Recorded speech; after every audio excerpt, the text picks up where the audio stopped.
So go ahead. This Okay, is well, it's your aunt, so let's, you do the honors here. Yeah. So how long you guys been working on this book? About, well, it depends on how long. Yeah. Sort of a year. Or more, but. The letters have been out for. Yeah, they've been read. Look at it. Yeah. Isn't that beautiful, huh? Oh my God, Dennis, it's real. Yeah. Oh, it Wow. looks wonderful. Huh, doesn't it? Yeah, I think it's Huh? a nice job. Thank you, It's- Sharon. Very shiny. I like the front of it. Yeah, does that look like quality? Yeah.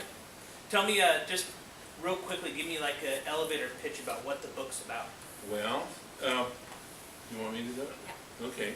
It's Carolyn's great aunt, Harriet Holbrook Smith, and she went to China in the 1920s, first of all for 3 or 4 years in 1921 to 24, and then she came back to Seattle and she worked in her father's medical practice for a year and became bored out of her gourd, and had quite a dilemma though between being responsible to her family or following her heart back to China, which she enjoyed so much and got such value from. Okay. And so she went back in 1926, and we call the book Healing because she was a nurse, and she was nursing and teaching nursing, and was a supervisor of nurses in the Yale and China program in Changsha.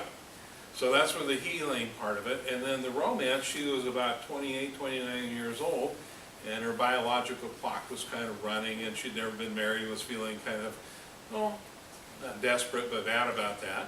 And so she was there to find the love of her heart, or her life, and so there's a romance part of it. Okay. And then the revolution in 1926 was very much a year of Mao Zedong and Chiang Kai-shek and other revolutionaries in the South that were coming up to dislodge the warlords in northern China.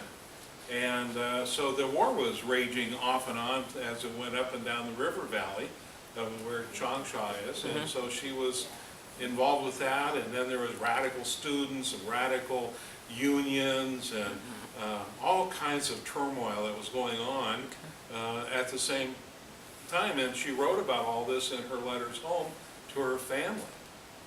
And so it's pretty interesting, and she's was a remarkable woman. She has a really good sense of humor, sense of space and time and history, and Cool. This is a really long elevator ride. oh yeah, Are we all like on the 100th floor right now? Come Yeah. on, let's let people read a little bit of it. yeah. Talk It's about a great story. It is very. Yeah.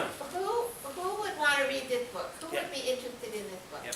Well, and first of all, anybody that had any kind of a nursing background, Okay. but with the romance part, any young woman would enjoy it, and then it's got a lot of adventure in it. So China men. part. Yeah, the China and the history of China. Anybody's interested in China, who isn't?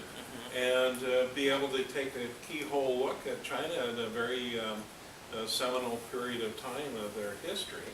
And then men would enjoy it for the travel, the adventure, and just the times that they were. So I think it has a real broad base appeal. Well, and I think the other thing that we need to stress is that this book is a compilation of all of Harriet's letters.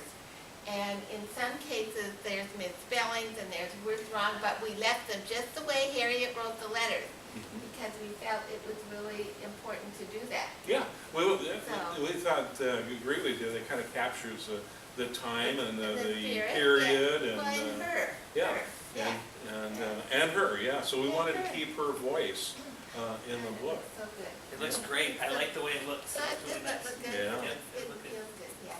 Yeah. And we would have never gotten there if it hadn't been for Sharon. Stuck with you the whole way. So when are these gonna hit the shelves?